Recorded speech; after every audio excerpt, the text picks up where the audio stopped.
whether the company pays or the city pays for the drop-off. For example, on June 9th, we watched Waste Pro pick up the trash at Portside and take it to the dump.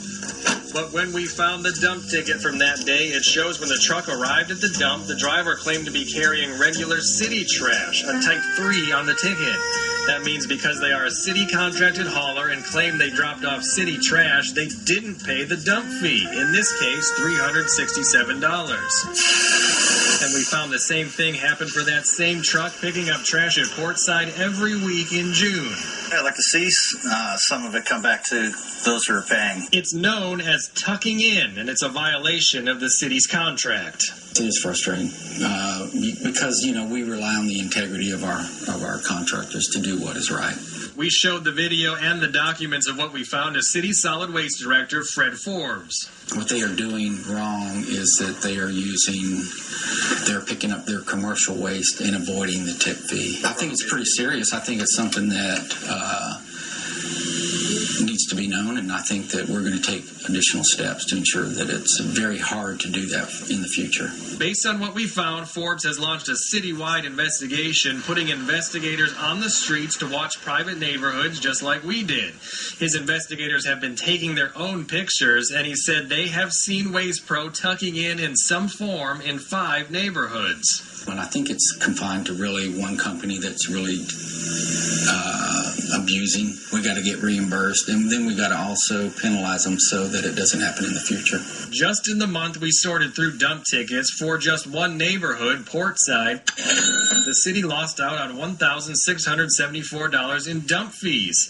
Add to that, the city is also paying for the garbage haulers' gas, even when in these cases the trucks were being used for other customers. We went to Waste Pro for an interview, but it would only give a written statement saying in part, we are also conducting training sessions with drivers and supervisors to ensure our policies and procedures are understood and carried out. We today sat down with the Solid Waste Department to begin the process of rectifying any mistakes we may have inadvertently made. Forbes at Solid Waste says he has asked city auditors to begin to calculate how much Waste Pro owes, but right now he can't give an estimate. He says it will include reimbursement for dump fees and fuel and then fines on top of that. Plus, he hasn't ruled out taking away the city contract. Now, the Solid Waste Division didn't catch this happening before we did, but says it is making several changes, including random spot checks and audits. Great, that's a good thing. We'll keep you updated. Warning. It is a crime what city leaders are doing. Peyton Place warning Mayor John Peyton is endangering people in Jacksonville. Be courageous. Stand against turning Jacksonville into a Peyton Place. He wants to cut fire and police protection while we are wasting millions on Peyton's pet projects. In this economy, it is foolish to cut fire and police. City leaders are cutting fire and police protection while wasting millions on Peyton's pet projects. Like they just gave away $4 million to the Jaguars football team. They repave roads with bricks and waste millions of dollars more. Please save our fire and police force because we need them. Just watch the news. Call the city council today and tell them to keep our fire and police protection. The life you save could be your own.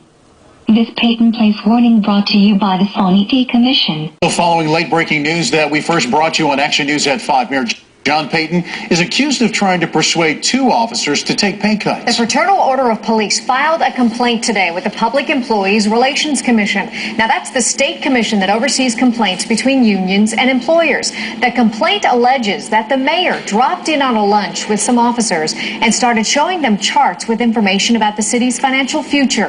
The FOP released several pictures from that impromptu meeting with the mayor. The union believes Mayor Peyton was using dirty tactics to influence union negotiations. Think about relocating the fair from downtown all out near the Equestrian Center. Of course, his fire captain very upset that some of her colleagues are now laid off in the face of this contentious union vote. Randy Wise, the union president, after that vote, and they rejected the deal. Continually spending money, saying that there is no money, but expecting our membership to take a pay cut and to continue to spending money.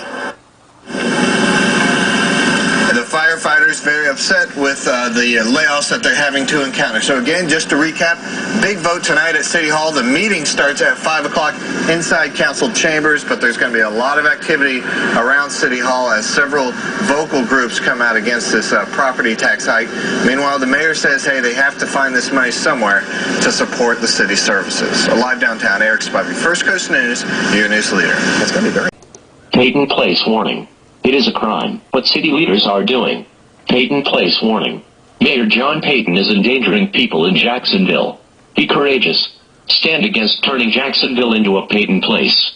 He wants to cut fire and police protection while we are wasting millions on Peyton's pet projects. In this economy, it is foolish to cut fire and police.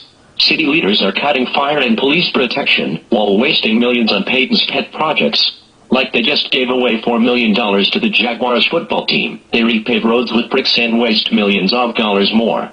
Please save our fire and police force, because we need them. Just watch the news. Call the city council today and tell them to keep our fire and police protection. The life you save could be your own. This Peyton Place warning brought to you by the Sanity Commission. The Peloton clown and some Kool-Aid for city organizers and a few other antics poking fun at city council. It's all in good humor, but it's not. It can be pretty serious. You know, people are having a hard time making the mortgage payment, finding a job, and we can't afford another tax increase. The Mayor John Peyton says that if this tax increase does not pass, the city will have to cut $45 million more from a budget that has already been slashed. He said that would cut important city services, and he doesn't think it's possible. Reporting live downtown, Kristen Cosby, Action News.